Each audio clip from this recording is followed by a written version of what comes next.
every crime is a wound on the world. We're here to dissect it, layer by layer, to find the truth buried within. This is Anatomy of Crime. Imagine a world that exists parallel to our own, a digital archipelago where the laws of sovereign nations do not apply, and the concept of a border is merely a suggestion for the poor. In this realm, billions of dollars move with the silent grace of a ghost, crossing oceans in milliseconds, shedding their identity at every port of call. It is a world built on paper, or more accurately, the absence of it. It is a world of shell companies, nomadic capital, and the calculated erasure of accountability. For decades, this shadow economy operated in the pristine, air-conditioned silence of high-rise offices in Panama City, the British Virgin Islands, and Zurich. It was a secret shared by the global elite, from heads of state to drug kingpins, until a single message appeared on a computer screen in Munich. The message was simple, almost unassuming. "Hello, this is John Doe, interested in data." This was the spark that ignited the largest investigative journalism project in history. Today, we are not looking at a single murder in a dark alley or a local heist. Instead, we are dissecting a crime against the very concept of the nation-state. We are exploring the anatomy of the offshore economy. We will trace the veins of illicit wealth as they pump through the firm Mossack Fonseca, examine the massive journalistic collaboration required to decode 11 million leaked files, and confront the brutal reality of those who tried to stop the truth from coming out, specifically the assassination of journalist Daphne Caruana Galizia. This is the story of how the world's most powerful people hid their tracks, and how the light finally found them. To understand the Panama Papers, one must first understand the architecture of the firm at the center of the storm. Mossack Fonseca was not just a law firm, it was a factory for anonymity. Founded by Jürgen Mossack and Ramon Fonseca, the firm specialized in trust services and the incorporation of offshore entities.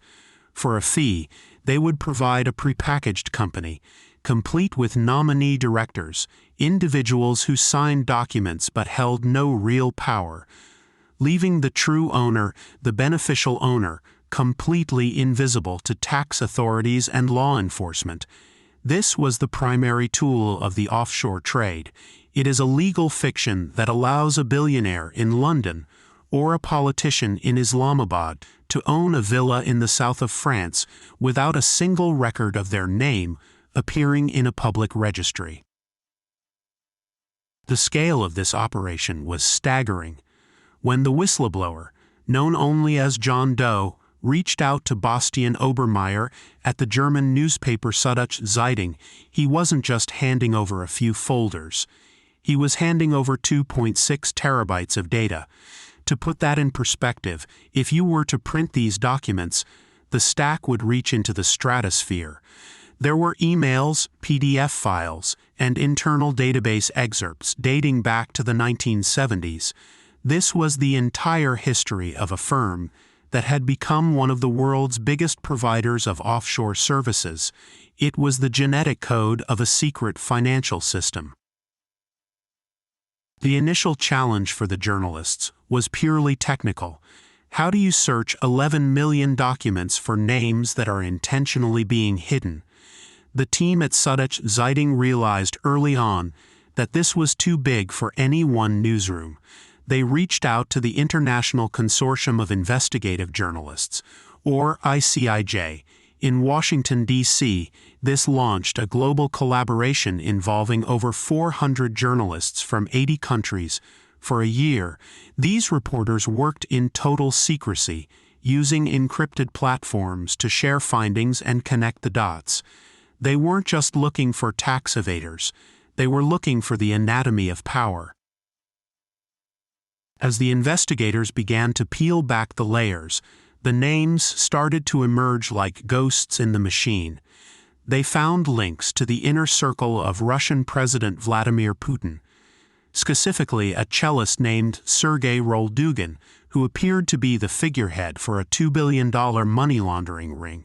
They found the Prime Minister of Iceland, Sigmundur Davíð Gunnlaugsson, who held an offshore company that had a stake in the very banks his government was supposed to be regulating during the financial crisis.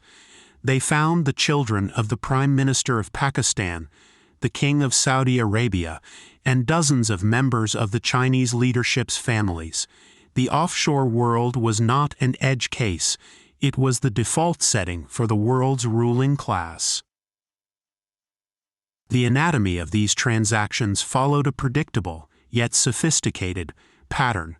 First, a client would approach a middleman, usually a high-end bank like HSBC or UBS. The bank would then contact Mossack Fonseca to set up a shell company in a jurisdiction like the British Virgin Islands.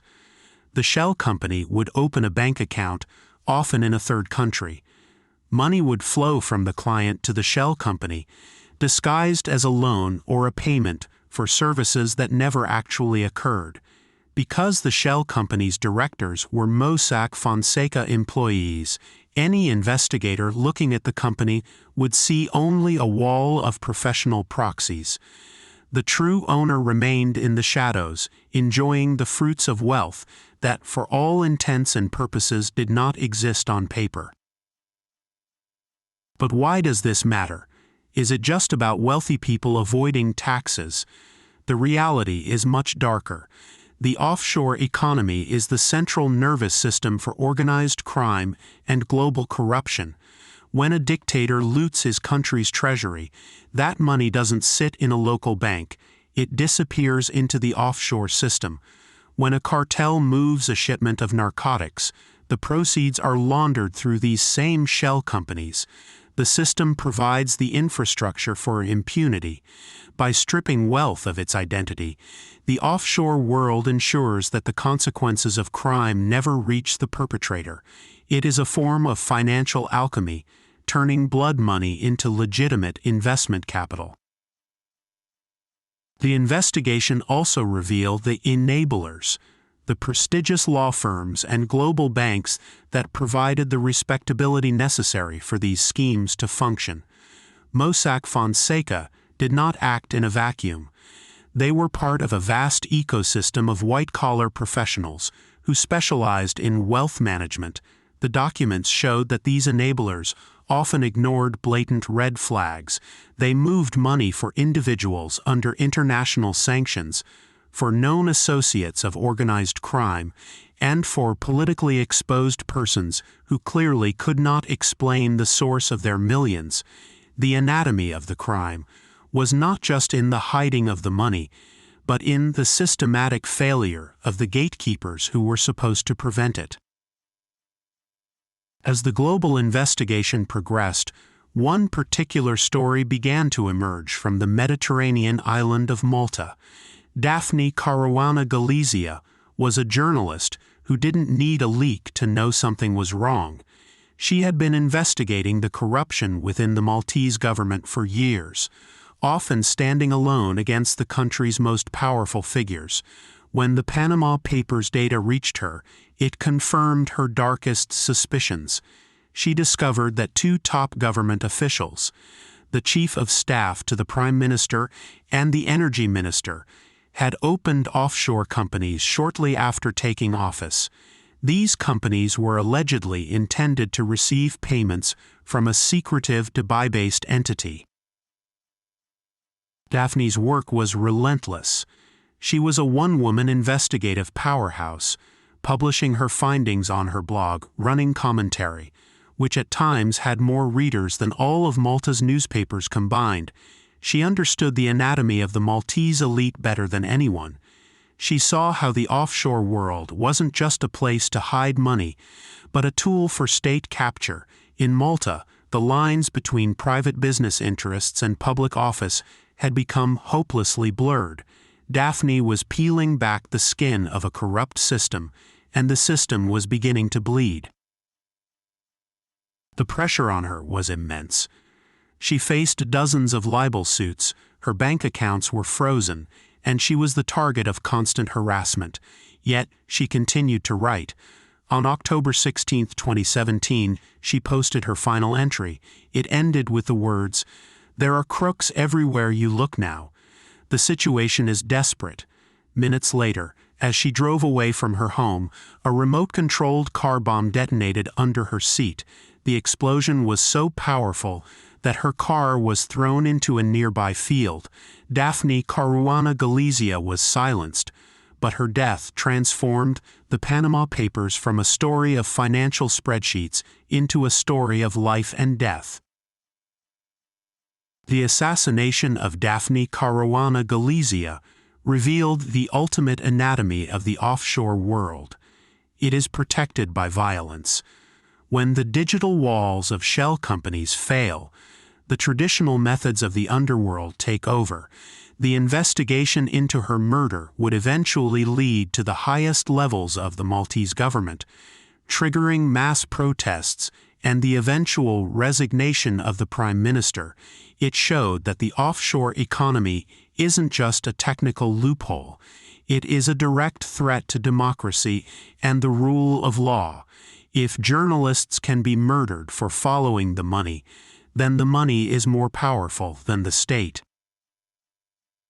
The fallout from the Panama Papers was unprecedented. In Iceland, the Prime Minister was forced to resign within 48 hours of the leak's publication after thousands of citizens took to the streets, pelted the parliament building with yogurt, and demanded accountability. In Pakistan, the Supreme Court disqualified Prime Minister Nawaz Sharif from office following investigations triggered by the leak.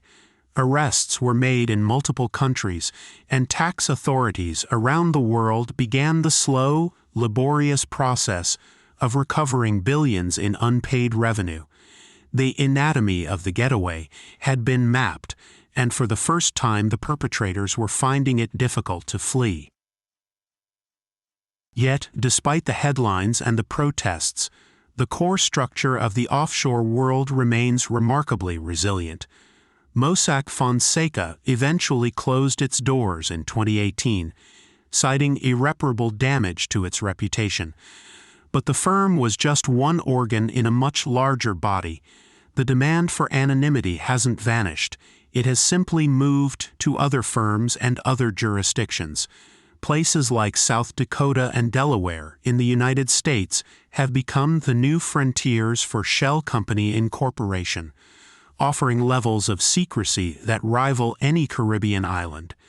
The anatomy of the offshore economy is adaptive, evolving to find the next path of least resistance.